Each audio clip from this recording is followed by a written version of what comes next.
Cason. Never in my life associated the word boring with baseball. We know what's up. Me? Yeah. Famous? Yeah. And I'm like giddy over there smiling like, we're about to win this shit. Did everyone give you crap? Give me a good host story. I'm not picking it up. We both love the game. We talk about it every day. Getting on baseball. Having some popcorn, you're fooling around your phone. I'd have to wait in line for 3 hours. Hang on, because it's about to be a wild ride. There's no human being I'd rather be talking to right now on the planet than Conrad and Cason. Fact. Conrad, how are you? I'm doing good. How are you? So good to see you. So good to talk to you. All right. So we were talking, I was doing the Baseballs and Boring show on the radio the other day, Conrad, and we had Brian Abraham on.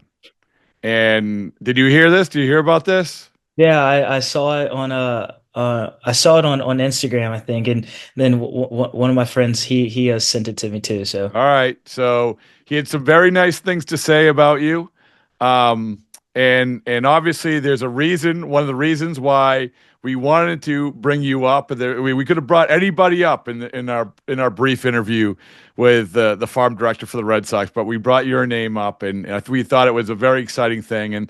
And in short, they're letting you be a two-way player. In short, they're letting you be Shohei Ohtani. But, all right, we're going to get to that in a second.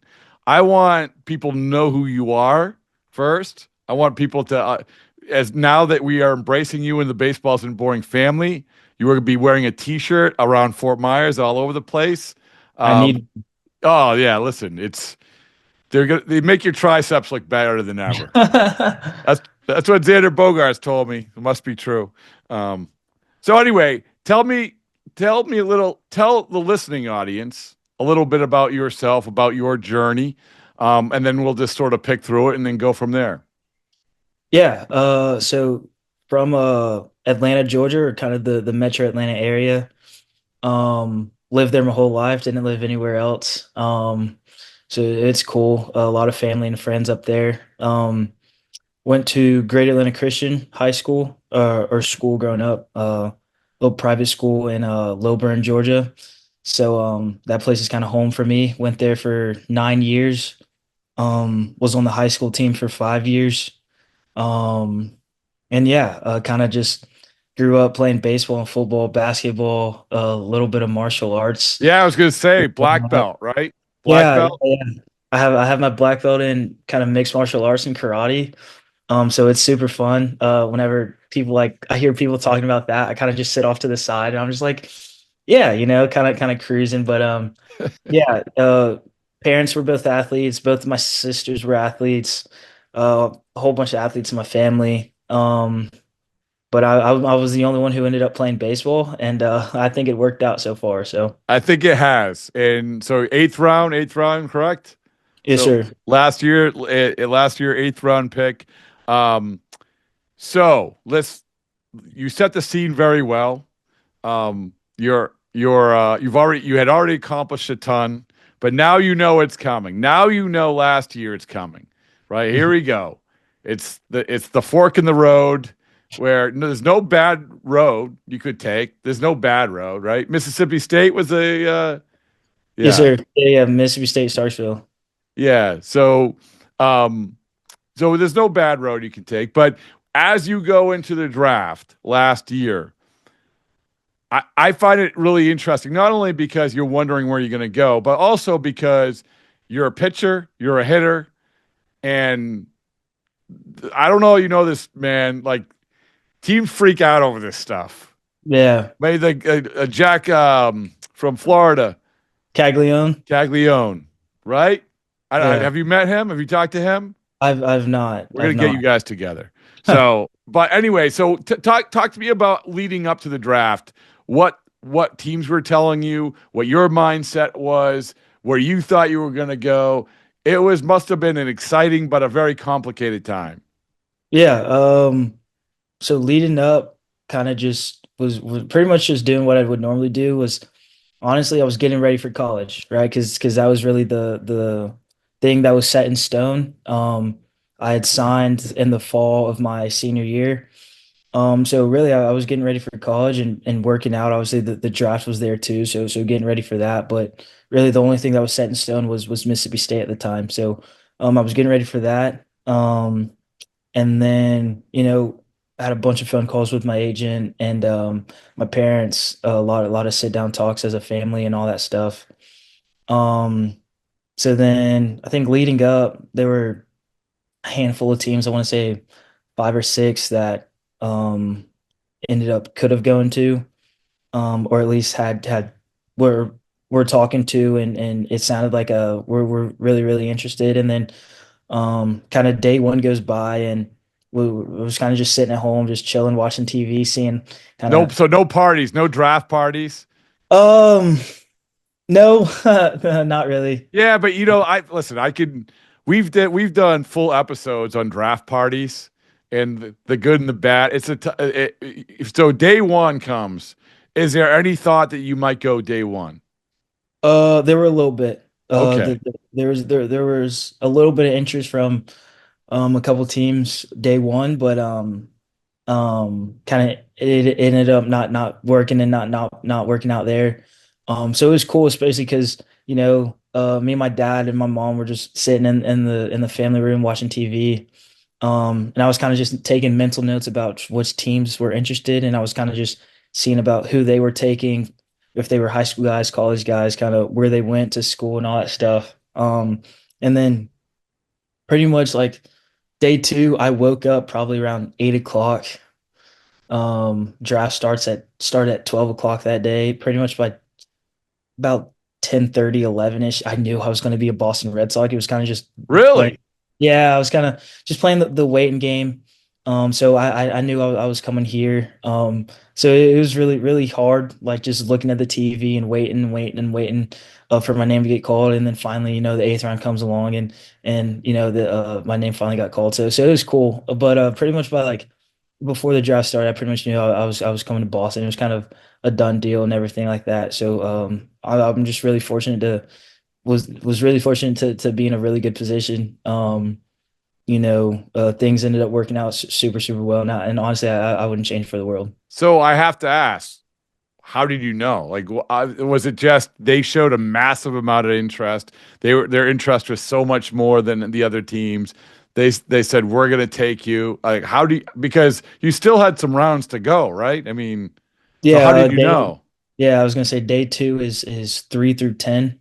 Um, so my agent called me and was like, "Hey, these are kind of the by that time, the teams that were early or for day two, late day two, those teams were kind of out, and there were two teams, including Boston themselves. So the other two teams kind of going back and forth, and kind of just nothing was really going to happen with them. And Boston was the only one that kind of said, "This is our game plan for you. If you accept and want to take this and like this." And I was 1000% aboard with it. So I knew pretty early. So it was good. All right, so now we talk about the game plan.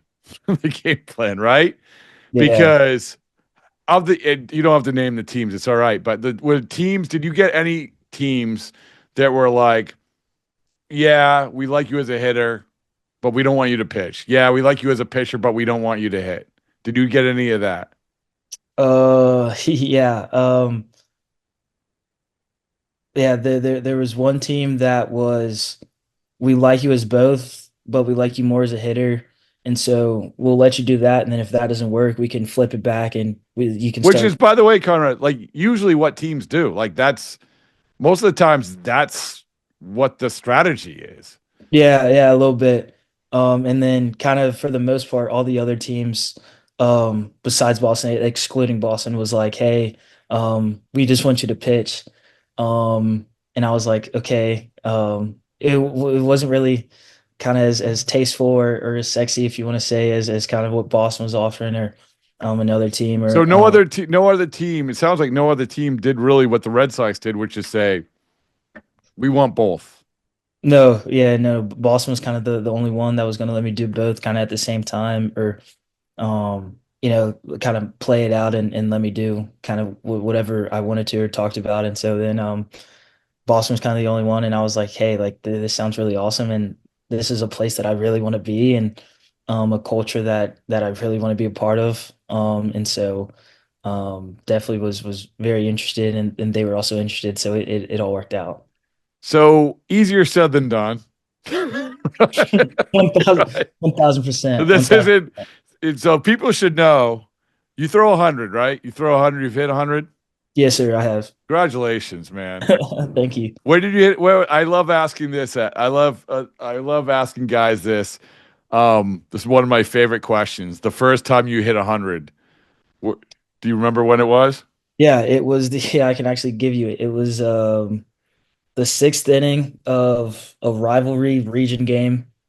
We were the number one seed in the region. We were playing Cambridge, who was the number two seed or three seed in the region. It was the sixth inning of the game. I think it was pitch 92 or 93.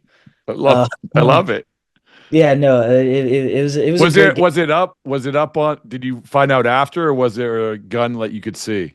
No, I found out after the game. Okay. So what we do, which is really cool, is we don't have anybody in the stands tracking it, but we have an app that we put up. So we have a gun and app, and we have a little board that kind of it's facing the fan, so we don't see it on the mound pitching because that would just cause all type of distractions. But our pitching coach has it's connected to his phone about pitch tracking. It tracks the number of pitch it is, what number pitch it is, and the pitch speed. And so he didn't show me. Normally, I don't even look at it during the game at all. But we have one of our guys go and run in Game Changer. And so kind of you look at Game Changer, and then you after the game, it's kind of like whatever. We have our team speech, and then after the game, one of the parents said something because my dad's normally in the press box. He likes to stay far away from my mom during games and from other fans during games because he gets pretty nervous and gets riled up. So he normally sits in the press box, which is really fun and cool. But yeah, so one of the parents told my dad, and then my dad told me, and then one of my teammates told me too. So it was pretty cool. Did you know it? I mean, always my secondary follow up. Did you know it when you did it? No, not really. In high school, it was kind of the mix of the pot because for me, I was started pretty much every single game. And I'll probably normally sit around kind of after the midpoint of the season, that early midpoint of the season. Towards the end of the season, I started sitting like 94 to 98 whole games. So I thought it was kind of just up there. But it sounded the pop of the catcher's mitt sounded the same. Like a normal 96, The thing is facing the crowd, so I don't know if there was an audible gasp. Yeah, no, I can't. I couldn't tell you, but it was pretty cool. Oh, it's so good. I mean, people. It's not the be all end all. There's plenty of guys who throw in 100 who that's a highlight for them they don't make the majors, but it's a moment where it's like dunking a basketball. Yeah. For the first time. It's something that everyone wants to do, but not a lot of people can do. One of the things that Brian Bayo, for instance, Conrad, is that he has a little 100 tattoo. I said, why do you have a 100 tattoo? He's like, because I want to hit 100. And you know what? He's never hit 100, but the tattoo's not going anywhere. So, but you have. Congratulations. And again, it's not the be all end all, but we're trying to paint the picture of like how good you are and what we're talking about. So, as we said, easier said than done. Easier said than done. Red Sox draft you, and I can go through. This is one of the things I talked about with Brian, I think, is that have you had another player where you've tried this with, pitcher and hitter? Because there's been guys who, like yourself, were good at both, but they didn't do both. They didn't let them do both. Yeah. And rarely the teams let you do both. So now you're drafted. How do you approach that? Like, what do you go from there? And I know a lot of they're introducing to professional baseball, but at some point, if you're a hitter, you're laying out the game plan for hitting. If you're a pitcher, you're laying out the game plan for pitching. When does that start taking root where they sit down with you and said, okay, here we go. This is something that was new to us, but we Yeah. believe in you. Yeah. Definitely started taking shape probably right when I first got down here. Down in Fort Myers Yeah, down in, in Fort in Myers. January, Sorry. right? Yeah. Yeah. Well, actually, so probably back when I got drafted, so back in July. Okay. Okay. Yeah. So that July time, kind of August time. Oh, okay. Yeah. Um, so kind of right when I got there, had a couple meetings with kind of everybody as a group, our hitting coaches at the time, our fielding, well, yeah, our fielding coach and our infield coach and our pitching group. So we kind of all had a couple meetings and kind of just talked about what was going to happen. So then started playing games in August after I got back from Boston with Peyton Tolley. Him and myself, we went up there, which was a super cool experience. And then got to come back down in August, and I started playing games, and only played infield and hit when I was down here playing games that for the complex league down here, which was a lot of fun. Being able to just play with new guys, kind of build a new chemistry with guys. Um, and then right before we went home, had another meeting kind of with everybody, just talking about a game plan whenever we come back. And so then came back, and the game plan's kind of just been set out, and we've kind of just been going at it every single day. Well, what's that look like? So you like run, you say, okay, I'm finished hitting, I'm finished fielding. Now I'm going to go to the mound and do that. Yeah, so it'll be get there kind of whatever time the schedule says to get there. We get a schedule every night about, different groups we're in and all that stuff. So first thing I do is always, you do your prep work and then you go throw. So first thing I do is throw, and then I'll either hit or lift. And then after hitting or lifting, whichever one I didn't do, I'll do the next one after that, and then I'll go do some infield after that. And then that's kind of the day. You go eat lunch at the field. So kind of whenever all that's done, you got lunch, and then depending on what day it is, you got speed work or conditioning work, in the gym or outside. So the days get long a little bit, but it's a lot of fun. The guys make it fun, especially whenever you get lucky and you get to be in a group with a big leaguer or kind of an older guy, a AAA guy, and things like that. So days get a lot of fun. They go by pretty quick. Um, even down here in Florida now, it's getting pretty hot. It's reaching those. Listen, that's not a bad thing. It's not a Yeah, no, bad not, thing. not at all. I would Nah. much rather be in hot and sweaty than Oh cold. yeah, it's So, baseball, man. You're playing the great game of baseball in warm weather. And now you're gonna get now, as you said, major leaguers are gonna come down and they're gonna be integrated. It's gonna be taking on a whole new level. And one of that level is really, yeah, when you're in high school, you're hitting, you're pitching, but as you go along, as you know, and as they probably said to you, like there is so much. I think this is one of the reasons why not a lot of people try to do this, is because it's so specialized now, right? I mean, yeah, you could probably speak to this better than I can, but it seems like everything is so specialized. Pitching is so specialized. Hitting is so specialized. Do you get that sense even more now? um, a little bit. It's definitely unique to the person themselves.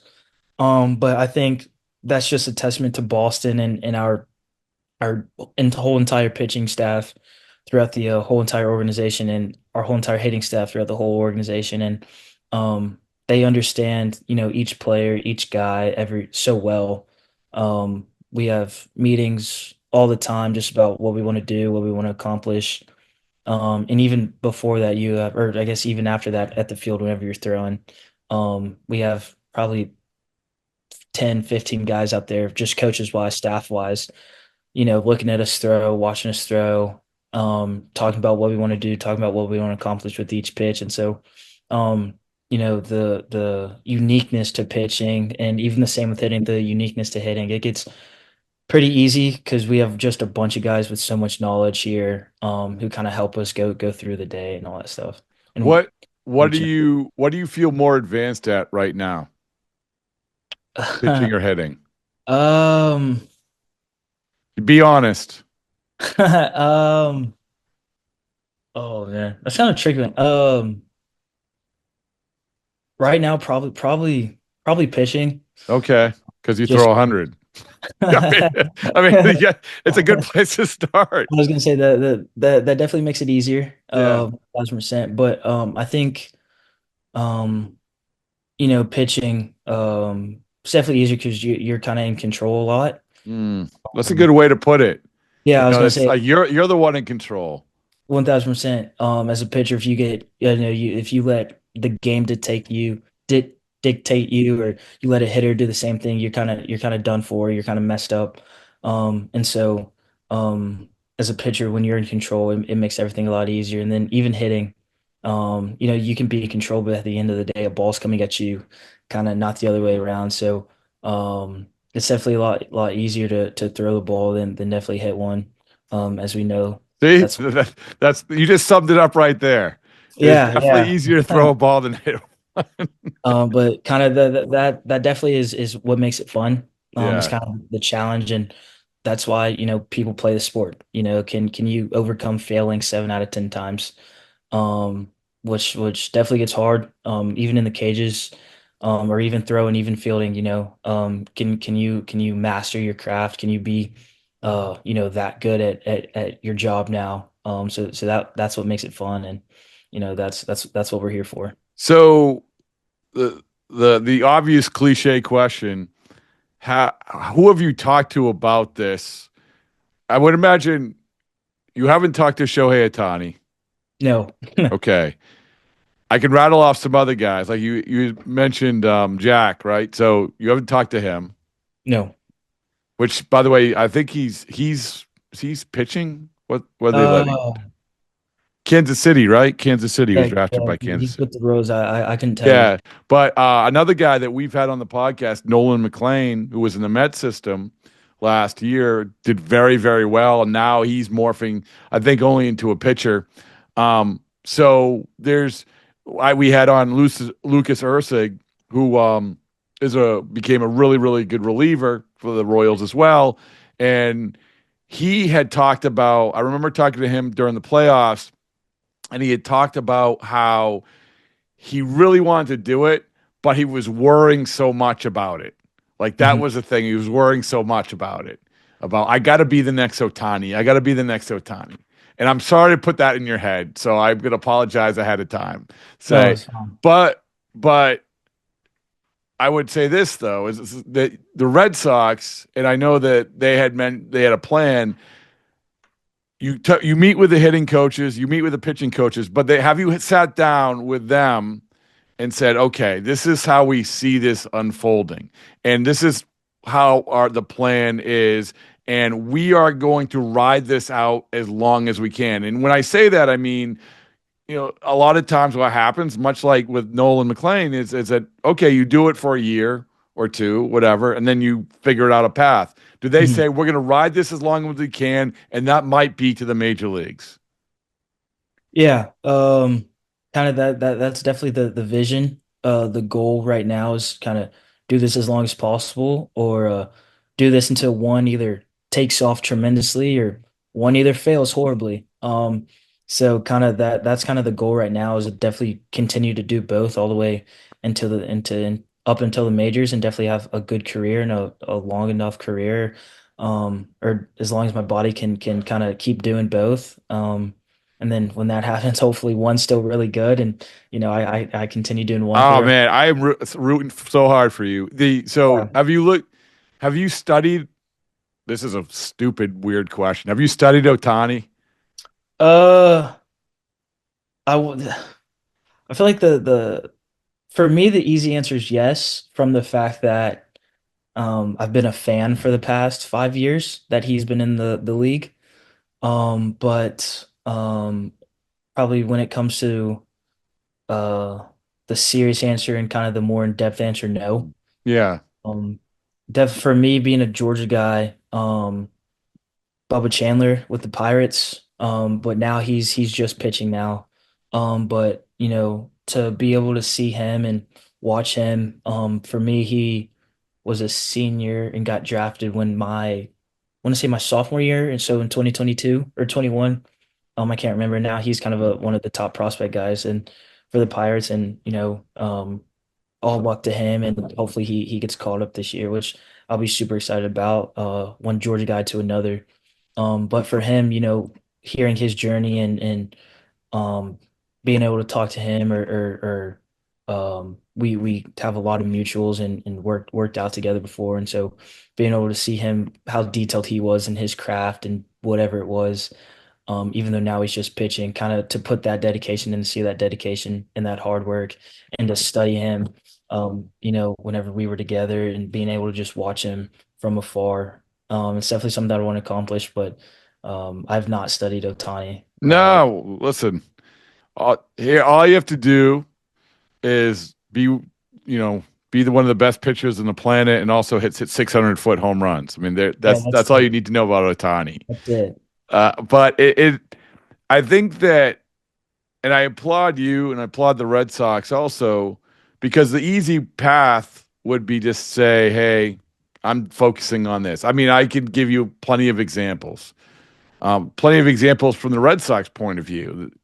Guys that they drafted a kid, Casey Kelly, way back, who was pitcher, hitter, quarterback for Tennessee, picked pitching.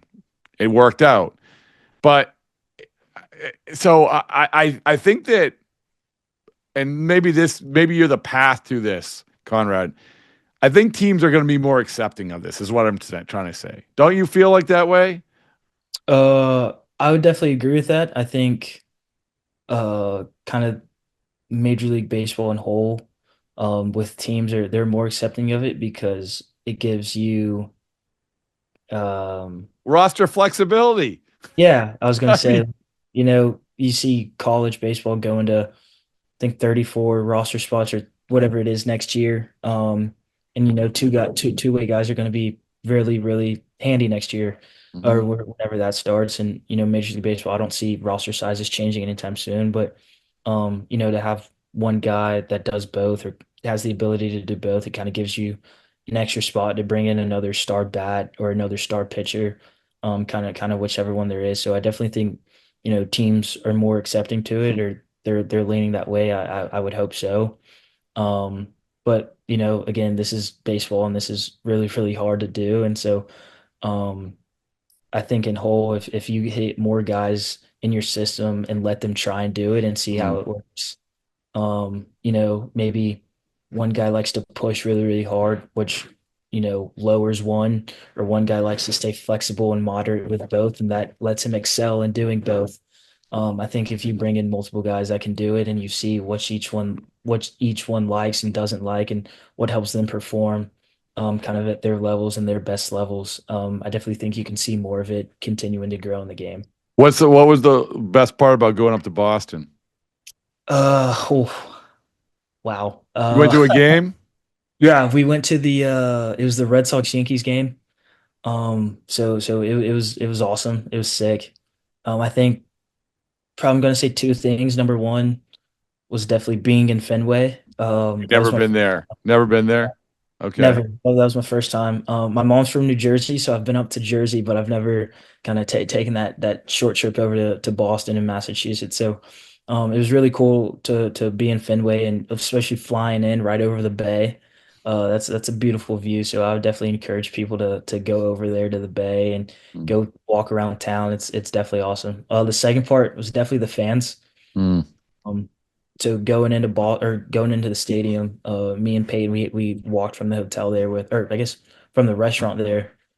So we went out to eat with a lot of the front office guys, and then right before we signed, so they split off. The front office guys went through the door, and we kind of went through the side entrance, which was sick, and being able to walk down Main Street and all that stuff. And we had a couple fans stop and kind of take pictures with us, and super cool. And they wished us luck, and so that was awesome. But definitely kind of the fan interaction is to know that we have the best fans in MLB baseball. I gotta see, you're already scratching right where they itch. Excellent job. Excellent. They've trained you well. What it was, and it also jacks you up to, not that you need motivation to be a major leaguer, but that's one of the things that like, oh man, I want to play here. I want to do this. I I was mean, gonna say, yeah. I think people don't know this, and especially on TV. Our stadium only holds 35,000 people, but it definitely feels like our stadium holds 70,000. Definitely with the outside noise from the fans cheering outside at the bars, which is super fun, or at the team store, or even just the fans that are there at the game. Just their energy it's unmatched in MLB baseball, and the atmosphere, the environment, the old stadium being there, and it's still holding strong. So. It's awesome. It's a great feeling. It's a great place to play. So I'm excited to hopefully one day. See, I go there. I drive there. I'm like, oh, really? I gotta do it. Like, but you get me jacked up again. Like, see, that's what I need. Thank you for that. Thank you for Oh, for 1,000%. reminding me that it's a really, really good place to be. And I know it is. It's obviously it is. Who was your favorite player? Which is an important question because I don't know if it's a pitcher or a hitter. Yeah, no. Favorite player, definitely. Gosh, that's hard. Was it a Brave? It was, but now he's a Dodger. So Oh, Freddie Freeman. yeah, What's wrong with that? Wait, did you disown him? No, I was talking to somebody about him today, and I was like, because for me, he left in 22 or 21. After 21. 22. Yeah. Yeah. So when he left, I think like I teared up a little bit because I was like, one of your childhood heroes is Yeah. gone. So it kind of sucked to see him leave, but he's definitely doing well over in LA, so it's cool. Um, Probably Yadier Molina, just because I caught when I was younger. Like I played, Really? yeah, yeah. Oh So I man. played catcher when I was younger, so definitely him. Here's Um, here's ch- uh, here's cheat code on how to get in good with a major league manager. Make sure he knows that one of your favorite players is Yadier Molina yeah, from 1,000%. both from Puerto Rico. So yeah, but well, those are two good ones. I mean, it's not don't hey just because you had to rip the Freddie Freeman poster down off your wall. Who did you are you a poster guy like in I'm your not. I'm not. no? I I'm a didn't know if sweat. you had like if you had like if I don't know, Bruce Lee, Chuck Norris. I don't. Yeah, no, I'm definitely a sweatshirt guy. So I had like um a custom like Freddie Freeman #5 sweatshirt, which was sick. Um, and then I also had one for Dansby, and I had one for who else I have one for? Just those Mark. two guys. Okay. All right. Yeah, yeah, That's hey, not bad. They all leave though. yeah. Hey, I think I need to get rid of sweatshirts or something. no. Well, you know what? Well, there's one sweatshirt which you can wear around proudly, no matter where you are. We'll never let you down. That's the baseballs and boring sweatshirt. So 1,000%. which we're going to hand deliver in a couple of weeks. So, man, it's been a lot of fun talking to you. It's been an honor. I love rooting for people who I just met, and and I can tell you, I was going to say I can tell you all the what's what in Fort Myers, but you've been there long enough. You're probably like, okay, I know Fort Myers like the back of my hand. Yeah, I was gonna say it's pretty easy to get around now. The key, Um, though, do you have a car? I do. I Oh do. well, that's the key. That's Yeah, the no, it's definitely a lot easier with a car, and especially with the guys here. So we're staying at a little Airbnb. So the guys here, we love to go out and do things together. So it's a lot of fun. And then even other guys that aren't, staying with us or living with us, we'll go down to Naples, or we'll go to the outlets, or whatever it is to kill some time. Need to go to Dave and Buster's and go bowling. There's Oh kind of the two things well, that are. listen, look at you. Are you a good bowler? I'm a great bowler. Great I mean, bowler. I've got to be honest with you. There's probably not a lot that you're not great at. So I I can don't. tell you one thing, it's golf. I suck at Oh, you golf. can't golf. I can't golf to save my Well, life. you couldn't be any worse. Go watch the video clips of Rafael Devers at Top Golf in Fort Myers. Anyway, that's for another day. All right, hey, thank you so much, man. I appreciate it, and everybody who's listening going to follow you now, and which is a good thing. Yeah, Excellent no, job. Thank you. I appreciate it. Thank you.